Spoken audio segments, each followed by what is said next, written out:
2010년 11월 23일 오후 2시 34분 연평도 상공이 붉게 갈라졌다.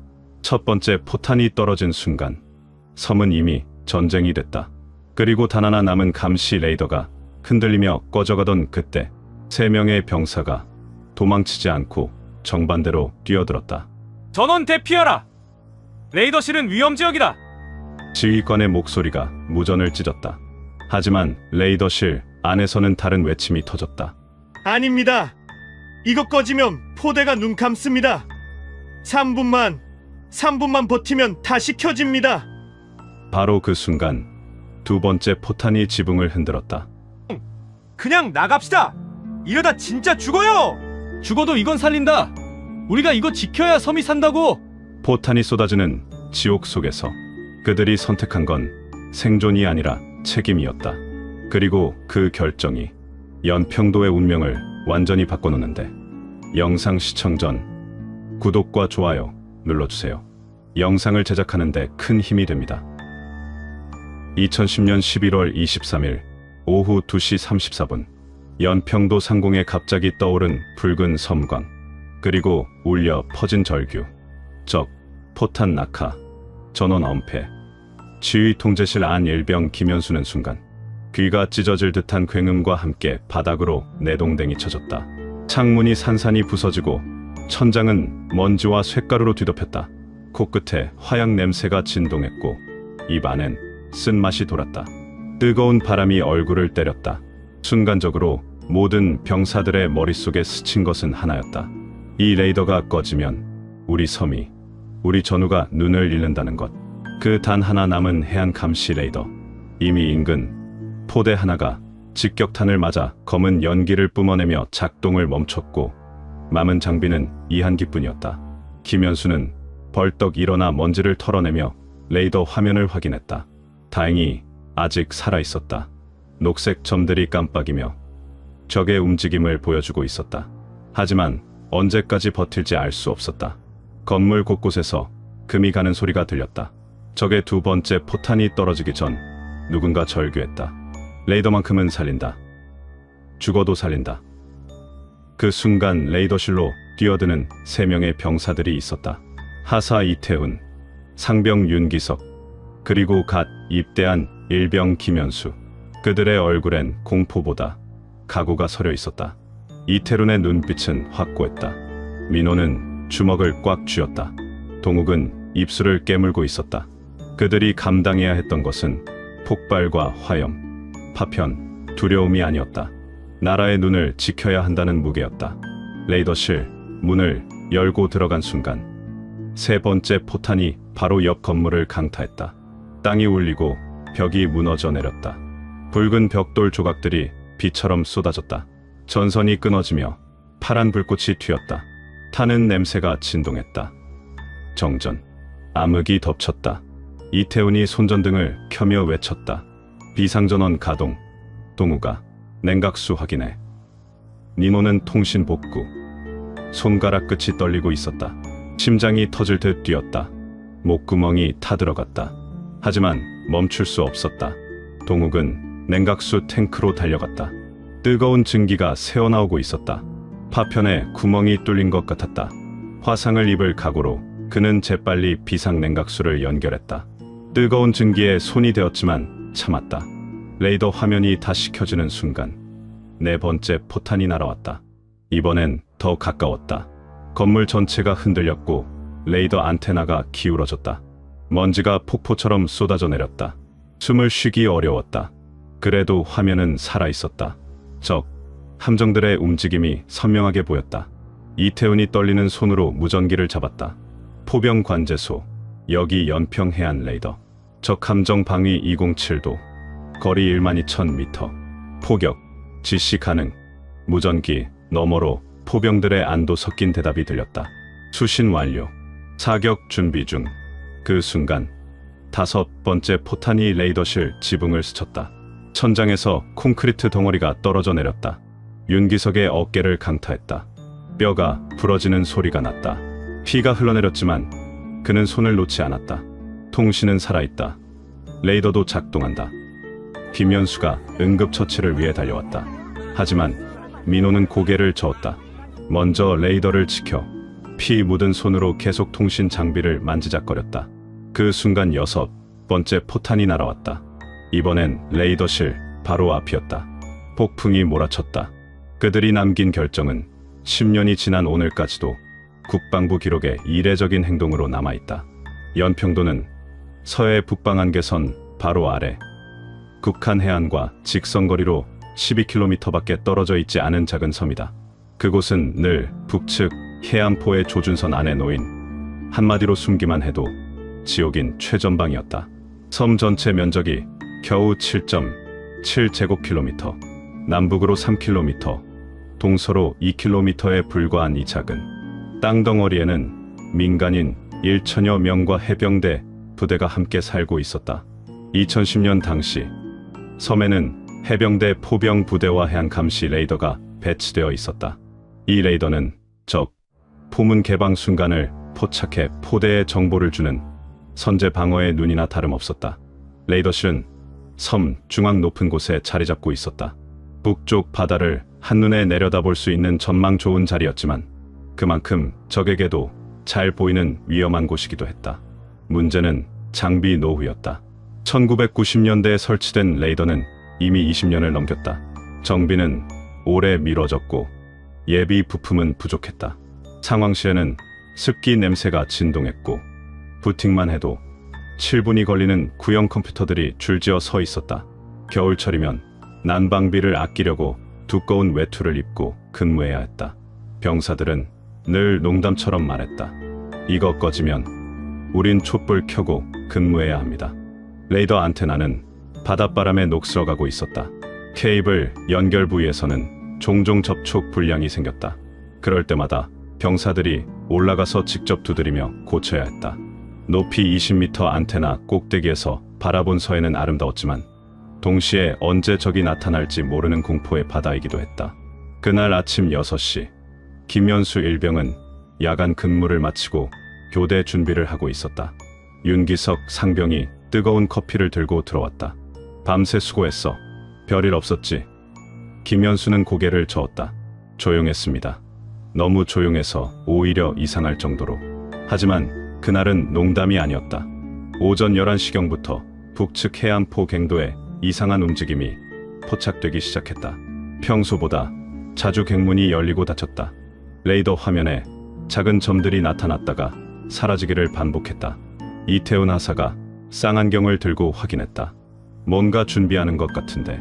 갱도 주변에 차량 움직임도 보이고. 오후 2시, 점심시간이었다. 병사들은 교대로 식사를 하고 있었다. 레이더실에는 3명만 남았다. 김연수 일병, 윤기석 상병, 이태훈 하사. 그들은 평소처럼 화면을 주시하고 있었다. 그때 레이더 반대편 건물에서 쿵 하고 울리는 충격음이 들렸다.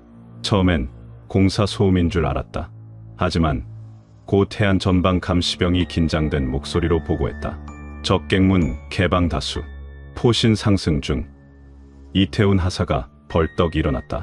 쌍안경으로 다시 확인했다. 북측 해안의 검은 포구들이 하나둘씩 모습을 드러내고 있었다. 평소 훈련 때와는 다른 움직임이었다. 너무 많았다. 너무 진지했다. 지휘관은 즉각 대피령을 내렸다. 전 부대원은 대피시설로 이동하라. 하지만 레이더를 지키는 병사들은 다른 선택을 했다. 김연수가 먼저 말했다. 이 눈을 지켜야 싸울 수 있습니다. 윤기석이 고개를 끄덕였다. 우리가 없으면 포병들이 장님이 됩니다. 이태훈 하사가 무전기를 잡았다. 지휘소, 여기 레이더실.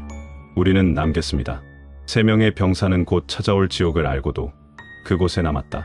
이때까지만 해도 그들은 몰랐다. 자신들이 선택한 자리에서 섬 전체의 운명이 뒤바뀐다는 사실을. 오후 2시 34분, 첫 포탄이 떨어지자마자 전력선이 흔들렸고 레이더 화면은 검은 세로줄과 함께 삐하며 먹통이 됐다. 정전. 아니, 전압이 죽었어. 윤기석 상병이 외쳤다. 레이더가 꺼지는 순간 포대는 적의 위치를 알 수 없게 된다. 그건 단순한 지연이 아니라 아무것도 보이지 않는 상태에서 적의 포탄을 맞는다는 뜻이었다. 김현수는 가슴이 철렁 내려앉았다. 포대에서 복무하던 선배들의 얼굴이 떠올랐다. 우리가 눈 감으면 저 형들 죽는 거야. 바로 그 순간 건물 바깥에서 두 번째 폭발이 일어났다. 시멘트 벽이 들썩이고 창문이 휘어졌다. 유리 조각들이 바닥에 떨어지며 아삭아삭 소리를 냈다. 이건 근처에 떨어졌어. 이태훈 하사가 소리쳤다. 모두의 심박수가 폭발음보다 더 크게 뛰었다. 하지만 윤기석 상병이 이를 악물며 말했다. 이거 살리면 포대가 대응 사격한다. 그리고 그게 이 섬을 살리는 유일한 길이다. 갈등은 분명했다. 무전기, 뭐뭐 지휘관의 목소리가 들렸다. 전원 대피하라. 즉시. 하지만 병사들의 생각은 달랐다. 레이더 복구 없이는 대피해도 죽습니다. 김현수가 전원 상태를 확인했다. 주전원은 끊어졌지만 비상전원이 있었다. 문제는 수동으로 연결해야 한다는 것. 그것도 건물 지하에 있는 발전기실까지 내려가서. 세 번째 포탄이 떨어졌다. 이번엔 더 가까웠다. 레이더실 바로 옆 건물이었다. 폭풍이 창문을 때렸고 먼지가 폭포처럼 쏟아져 내렸다. 숨을 쉬기 어려웠다. 이태훈 하사가 결정했다. 현수야, 너는 여기서 레이더 상태 확인해. 기석아, 나랑 같이 지하로 내려가자. 하지만 윤기석이 고개를 저었다. 하사님, 혼자서는 위험합니다. 저도 같이. 아니야, 여기도 누군가 지켜야 해. 만약 우리가 모두 내려가 있는 동안 또 맞으면. 그 짧은 10초 동안 그들은 평생을 걸 선택을 했다. 네 번째 포탄이 날아왔다. 휘파람 소리가 점점 커졌다. 모두 엎드렸다. 폭발. 건물이 흔들렸다. 이번엔 정말 가까웠다. 벽에 금이 갔다. 천장에서 석회가루가 떨어져 내렸다. 김현수가 기침을 하며 일어났다. 레이더 안테나 상태는. 이태훈이 창밖을 확인했다. 기울어졌지만 아직 서 있어. 케이블도 끊어지지 않았고. 그럼 살릴 수 있다는 얘기네. 윤기석이 손전등을 켰다. 일단 지하부터 가보자. 비상전원만 연결되면. 하지만 그 순간 무전기에서 다급한 목소리가 들렸다. 레이더실, 응답하라. 즉시 대피하라. 적 포격이 집중되고 있다. 이태훈이 무전기를 잡았다. 지휘소, 레이더실, 복구, 시도 중. 잠시만 시간을 주십시오. 안 된다. 즉시 대피하라. 그건 명령이다. 하지만 이태훈은 무전기를 놓지 않았다. 지휘관님, 레이더 없이는 포병들이 반격할 수 없습니다. 우리가 이걸 살려야 합니다. 다섯 번째 포탄이 떨어졌다. 더 가까웠다. 건물 전체가 흔들렸다. 전등이 깜빡였다. 김현수의 손이 떨렸다. 무서웠다. 하지만 동시에 또 다른 감정이 솟아올랐다. 책임감이었다. 포대에 있는 동료들을 생각하면 도망갈 수 없었다. 윤기석이 헬멧을 단단히 조였다. 현수야, 무서우면 나가도 돼. 아무도 뭐라 안 해. 하지만 김현수는 고개를 저었다. 저도 남겠습니다. 우리가 다 같이 해야죠. 이태훈 하사가 그들을 바라봤다. 얼굴에 각오가 서려 있었다. 그럼 시작하자. 지하로. 가장 큰 문제는 레이더 고장 자체가 아니었다. 포탄 충격으로 UPS 비상전원 장치가 뒤틀렸고 레이더는 30초마다 꺼졌다 켜졌다를 반복했다. 화면이 켜지면 희망이 보였지만 곧바로 암흑으로 떨어졌다. 김현수가 전원 상태를 확인했다. 배터리 잔량이 급격히 줄어들고 있었다. 이 상태로는 10분도 못 버틴다. 게다가 전자전 신호로 보이는 이상한 잡음이 레이더 화면을 덮기 시작했다. 지지직 소리와 함께 화면에 가로줄이 나타났다. 적이 교란한다. 이거 뚫어야 돼. 윤기석 상병이 외쳤다. 하지만 어떻게 뚫어야 할지 방법을 모르겠었다. 전자전 대응 교육을 받은 적이 없었다. 매뉴얼도 없었다. 그저 화면을 두드리며 기도할 뿐이었다. 그러나 정비 병력이 올 수 있는 상황도 아니었다. 연평도는 이미 화염으로 뒤덮였다. 포탄이 계속 떨어지고 있었고 곳곳에서 검은 연기가 치솟았다. 통신망도 불안정했다. 무전기에서는 잡음만 들렸다. 지원 인력이 들어오려면 최소 20분은 걸릴 것 같았다. 하지만 20분이면 모든 게 끝난다. 이태훈 하사가 UPS를 들여다봤다. 케이스가 찌그러져 있었다. 내부 회로가 보였다. 전선이 끊어져 있었다. 이걸 어떻게 고쳐? 전기 전문가가 아닌 이상 불가능해 보였다. 그때 6번째 포탄이 떨어졌다. 이번엔 건물 뒤쪽이었다. 땅이 울렸다. 그런데 곧바로 이상한 냄새가 올라왔다. 타는 냄새, 플라스틱이 녹는 냄새. 김현수가 코를 킁킁거렸다. 뭔가 타고 있어요. 이태훈이 문을 열고 복도로 나갔다. 지하에서 연기가 올라오고 있었다. 큰일 났다. 발전실이야. 그때 더 큰 문제가 터졌다. 발전실 화재. 지하로 내려가는 계단에서 뜨거운 바람이 올라왔다. 주황빛 불빛이 아래에서 춤추고 있었다. 비상발전기가 타고 있었다. 레이더 전원이 완전히 끊어지기 직전이었다. 윤기석 상병이 외쳤다. 아직 UPS 남았다. 3분만 버티면 부팅된다. 하지만 UPS는 화약 냄새와 함께 스파크를 튀기고 있었다. 파란 불꽃이 번쩍번쩍 튀었다. 진동만 더 와도 폭발할 수 있는 상태였다. 김현수가 손을 떨었다. 이거 터지면 우리도 다 죽는 거 아니에요? 이태훈이 고개를 끄덕였다. 그래도 해야 해. 다른 방법이 없어. 포탄 더하기, 장비 고장 더하기, 전자전 더하기 화재. 이 네 가지가 동시에 몰아친 순간 그들은 거의 절망 상태였다. 7번째 포탄이 떨어졌다. 더 가까웠다. 건물이 흔들렸고 천장에서 먼지가 쏟아졌다. UPS가 더 크게 스파크를 튀겼다. 지지직 소리가 커졌다. 언제 터질지 모르는 시한폭탄 같았다. 윤기석이 땀을 닦으며 말했다. 현수야, 너라도 나가. 이건 너무 위험해. 하지만 김현수는 자리를 뜨지 않았다. 저도 끝까지 해보겠습니다. 포대 형들 생각하면 못 가겠어요. 이태훈 하사가 화재를 확인하러 다시 계단으로 갔다. 불길이 더 커져 있었다. 연기 때문에 숨을 쉬기 어려웠다. 소화기로 끌 수 있는 수준이 아니었다. 그럼에도 포기할 수 없었다. 그러나 이 지옥도를 돌파하지 못하면 섬의 포대도 민간인도 모두 눈 감은 상태에서 적의 포격을 맞는다. 8번째 포탄이 떨어지는 순간 전자전 신호가 더 강해졌다. 화면 전체가 흰 줄로 뒤덮였다. 아무것도 보이지 않았다. 동시에 UPS에서 큰 스파크가 튀었다. 퍽 소리와 함께 연기가 올라왔다. 끝났나? 모두가 그렇게 생각하는 순간이었다. 하지만 윤기석 상병이 무언가를 발견했다. 예비 배터리가 하나 더 있었다. 구석에 먼지를 뒤집어 쓰고 있던 작은 배터리. 비상시 통신용이었다. 용량은 작았지만 레이더를 5분 정도는 돌릴 수 있을 것 같았다. 이거다. 이걸로 해보자. 하지만 연결하려면 불타는 지하실로 내려가야 했다. 지휘 통제실은 금방이라도 무너질 것 같았다. 벽이 갈라졌고 천장에서 떨어지는 시멘트 가루가 땀과 섞여 얼굴을 범벅으로 만들었다. 코와 입에 먼지가 들어가 기침이 멈추지 않았다. 윤기석 상병은 망가진 UPS를 안고 있었다. 뜨거운 금속 케이스가 팔을 대었지만 놓을 수 없었다. 불씨가 튀면 그대로 죽을 수도 있었다. 상병님, 그거 내려놓으세요. 김현수가 소리쳤다. 하지만 윤기석은 고개를 저었다. 이거 놓으면 레이더 꺼져. 안 돼. 팔에 화상을 입으면서도 그는 UPS를 놓지 않았다. 김현수는 떨리는 손으로 배선들을 하나씩 꽂고 있었다.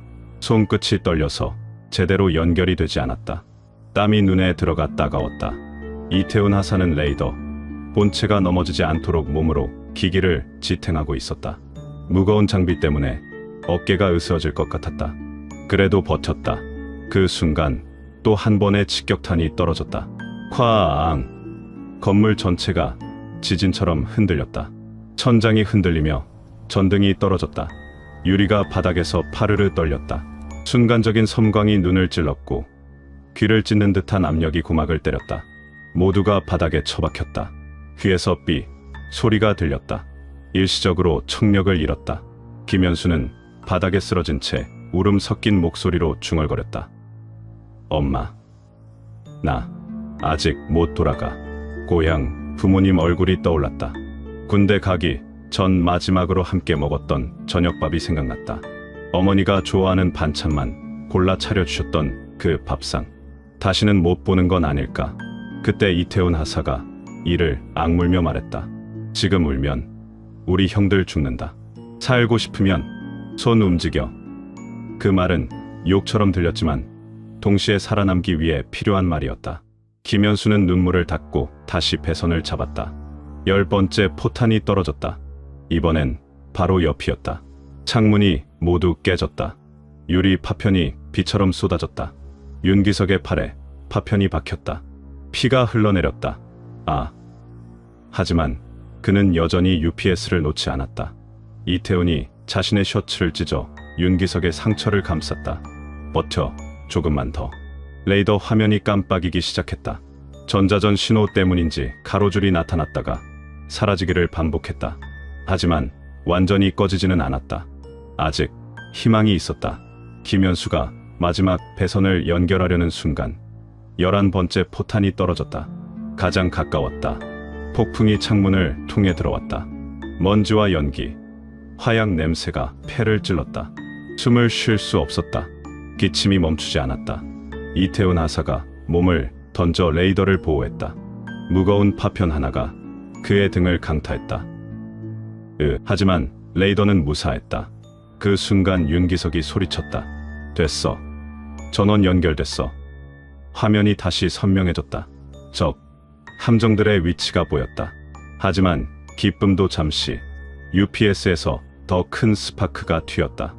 연기가 자욱하게 올라왔다. 폭발 직전이었다. 김현수가 무전기를 잡았다. 포병 관제소. 여기 연평 레이더. 적 함정 좌표 전송합니다. 손이 떨려서 버튼을 제대로 누르기 어려웠다. 하지만 해냈다. 좌표가 전송됐다. 수신 완료. 사격 준비 중. 무전기 너머로 희망적인 대답이 들렸다. 지옥 같은 10분이었다. 누구도 이겨낼 수 없는, 군사 교범에도 없는, 순전히 사람의 의지만 남는 시간이었다. 세 사람은 서로를 바라봤다. 얼굴은 먼지와 피로 범벅이었지만 눈빛은 살아있었다. 해냈다. 아직 끝나지 않았지만 일단 해냈다. 그 순간 12번째 포탄이 날아오는 휘파람 소리가 들렸다. 바로 그 순간 기적 같은 일이 일어났다.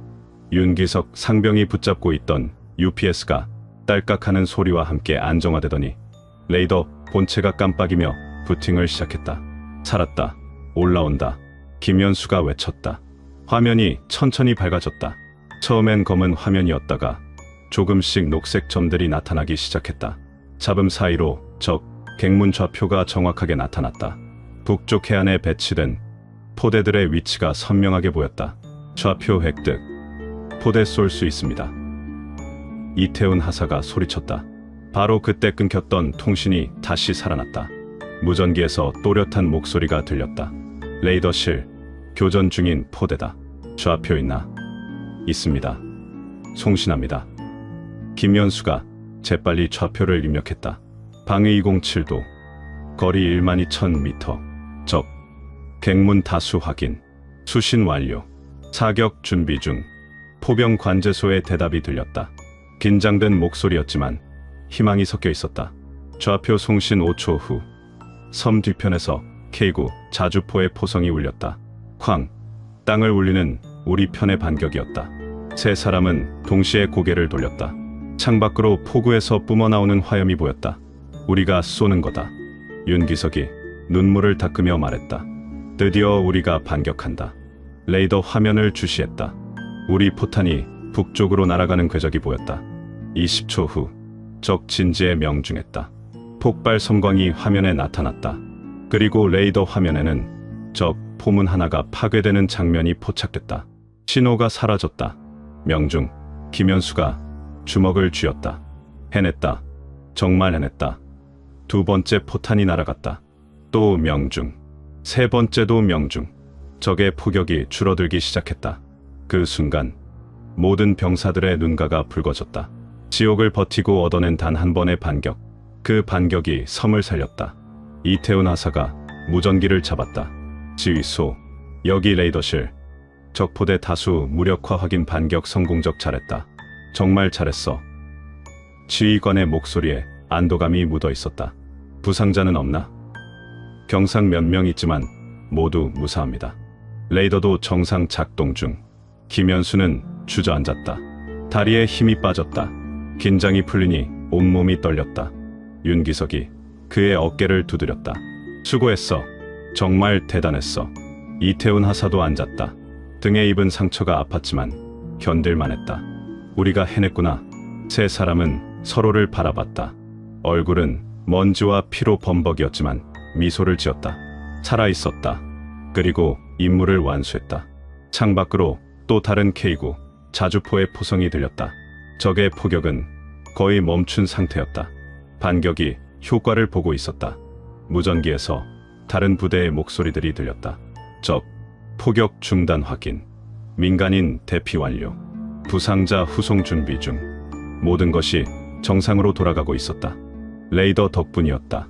3명의 병사가 지킨 그 작은 화면. 덕분에 섬 전체가 살아났다. 김현수가 레이더 화면을 바라봤다. 여전히 깜빡이며 북쪽 바다를 감시하고 있었다. 이 작은 기계가 이렇게 중요한 줄 몰랐다. 윤기석이 UPS를 마저 고정했다. 이제 안전하다. 당분간은 문제 없을 거야. 하지만 그들은 아직 모르고 있었다.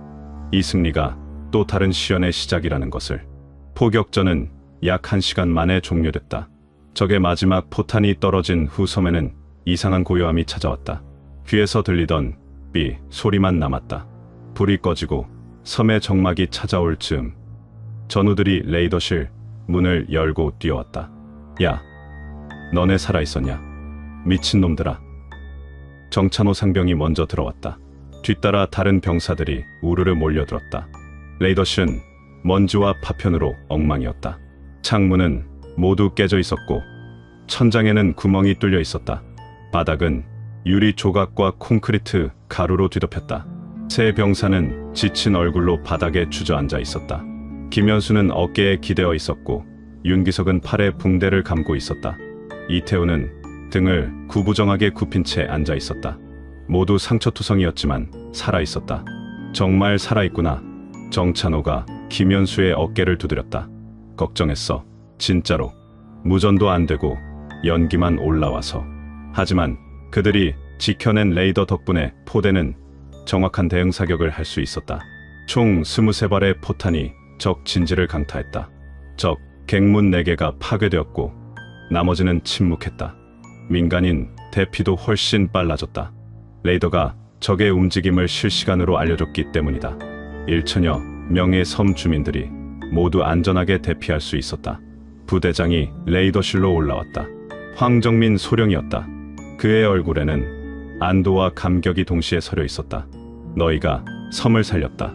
부대장은 눈시울을 붉히며 말했다. 정말 대단한 일을 해냈어. 레이더 없었으면 우리 모두 당했을 거야. 하지만 세 병사는 고개를 저었다. 김현수가 먼저 입을 열었다. 우린 그냥 해야 할 일을 했을 뿐입니다. 당연한 거였어요. 윤기석도 동의했다. 포대 형들이 싸우고 있는데 우리만 도망갈 수는 없었죠. 이태훈 하사는 조용히 말했다. 임무였습니다. 레이더를 지키는 게 저희 임무였으니까. 전우애와 책임감. 그것이 그들이 말할 수 있는 전부였다. 영웅이라는 말은 어색했다. 그들에겐 그저 동료를 지키기 위한 당연한 선택이었을 뿐이다. 부대장이 다시 말했다. 너희 덕분에 우리 포병들이 정확하게 쏠 수 있었어. 민간인들도 무사했고 정말 고맙다. 김현수는 레이더 화면을 바라봤다. 여전히 깜빡이며 북쪽 바다를 감시하고 있었다. 이 작은 화면이 이렇게 중요한 줄 진짜 몰랐어요. 정찬호가 UPS를 보며 감탄했다. 이거 어떻게 고친 거야? 완전히 박살났는데. 윤기석이 웃으며 답했다. 몰라. 그냥 붙잡고 기도했어. 그랬더니 됐어. 모두가 웃었다. 긴장이 풀리니 웃음이 나왔다. 하지만 동시에 허무함도 밀려왔다. 1시간 전까지만 해도 죽을 각오로 싸웠는데 이제는 모든 게 끝났다. 갑작스러운 평온함이 오히려 어색했다. 부대장이 말했다. 일단 치료부터 받고 충분히 쉬어. 너희는 오늘 충분히 해냈어. 의무병이 들어와서 상처를 확인했다. 다행히 모두 경상이었다. 윤기석의 팔 상처가 가장 심했지만 꿰맬 정도는 아니었다. 그날 저녁 세 사람은 식당에서 조용히 저녁을 먹었다. 다른 병사들이 축하한다며 박수를 쳤지만 그들은 담담했다. 김현수가 밥을 먹으며 말했다. 집에 가면 이 얘기 할 수 있을까? 아무도 믿지 않을 것 같은데. 윤기석이 대답했다. 믿든 안 믿든 상관없어. 우리만 알면 돼. 이태훈 하사가 마지막으로 말했다. 오늘 우리가 한 일 평생 잊지 말자. 몇 년이 지나 김현수는 예비군 훈련장에서 우연히 당시 포대 출신 선배를 만났다. 정우진 중사였다. 그는 현수를 알아보자마자 달려와 손을 꼭 잡고 말했다. 그날 너희가 레이더 살렸을 때 우린 모두 죽다 살아났다. 정말 고맙다. 평생 잊을 수 없어. 현수는 조용히 웃었다. 그날의 굉음과 뜨거운 공기, 떨리던 손과 뜨거운 눈물이 떠올랐다. 먼지 냄새와 화약 냄새, 그리고 동료들의 거친 숨소리까지 모든 게 생생했다. 선배가 계속 말했다. 너희가 보낸 좌표 덕분에 우리가 정확하게 쏠 수 있었어. 그 덕분에 우리 모두 집에 갈 수 있었고. 현수는 고개를 끄덕였다. 당연한 일이었습니다. 우리도 그래야 했으니까. 하지만 마음 한편으론 뭉클했다. 그날의 선택이 정말 의미 있었다는 걸 확인하는 순간이었다. 집으로 돌아가는 길에 현수는 그날을 다시 떠올렸다. 윤기석 상병은 지금 고향에서 작은 공장을 운영하고 있다. 가끔 연락이 온다. 이태훈 하사는 전역 후 소방관이 되었다. 여전히 사람을 구하는 일을 하고 있다. 그들은 각자의 자리에서 평범한 일상을 살고 있다. 하지만 가슴 속에는 그날의 기억을 간직하고 있다. 현수는 이렇게 생각했다. 국방에는 이름 없는 영웅들이 많다. 그들의 선택이 나라의 하루를 지킨다. 신문에 나지도 않고 상을 받지도 않는다. 그저 묵묵히 자신의 자리를 지킬 뿐이다. 하지만 그런 사람들이 있기에 우리는 평화롭게 살 수 있다. 현수는 아내와 아이들을 생각했다. 따뜻한 집에서 안전하게 잠들 수 있는 것도 누군가의 희생 덕분이다.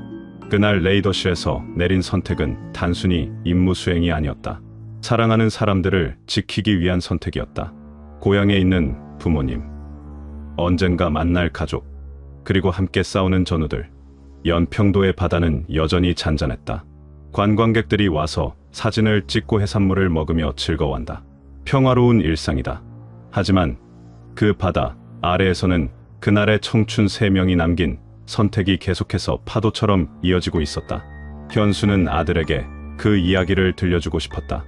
아빠가 젊었을 때 나라를 지키기 위해 어떤 선택을 했는지, 그것이 얼마나 소중한 일인지. 하지만 아직은 때가 아니다. 아들이 더 커서 이해할 수 있을 때 천천히 이야기해주겠다. 그날 레이더실에서 배운 것은 기술이 아니었다. 함께 버티는 것의 의미였다. 혼자서는 할 수 없는 일도 동료와 함께라면 해낼 수 있다는 것. 그리고 누군가를 지키겠다는 의지가 얼마나 강한 힘을 발휘하는지. 현수는 지금도 가끔 꿈에서 그날을 꾼다. 레이더 화면의 녹색 불빛, 떨리는 손으로 누르던 버튼, 동료들의 숨소리, 그리고 마침내 화면에 나타난 적의 좌표. 그 순간의 안도감과 성취감, 평생 잊을 수 없는 기억이다. 오늘도 어디선가 젊은 병사들이 나라의 경계를 지키고 있다. 그들에게도 언젠가는 선택의 순간이 올 것이다. 그때 그들이 올바른 선택을 할 수 있길, 그리고 그 선택을 후회하지 않기를 현수는 마음속으로 기도했다.